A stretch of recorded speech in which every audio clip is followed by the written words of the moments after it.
Face à la gauche dans son département mais pas à l'Assemblée nationale. Ce mardi matin, Elie Aboud, député UMP du Biterrois, retrouve les siens.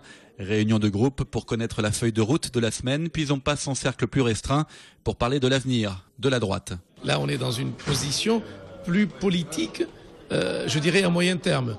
Là, on a parlé des municipales avec des cas concrets, des cas précis, sur tel ou tel combat, telle ou telle stratégie, alliance UDI. Montpellier, dans le débat, toujours sans candidat UMP, mais déjà un autre rendez-vous traditionnel, les questions au gouvernement, il est 15h. Elie Aboud manifeste, Henri Guénaud prend la parole. Quelques minutes plus tard, le séisme politique se produit. On apprend que l'ancien ministre du Budget, Jérôme Cahuzac, a avoué devant un juge, il détenait bien des fonds à l'étranger.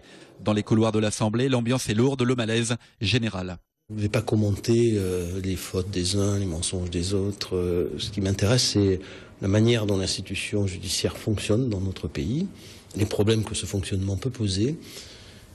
Ce qui m'intéresse, ce sont les abus de droit et les abus de pouvoir qui sont devenus insupportables. Le pouvoir qui vacille et la classe politique montrée du doigt après le mensonge de l'un des siens. Chacun le sait à l'Assemblée, les conséquences seront désastreuses pour la gauche comme pour la droite.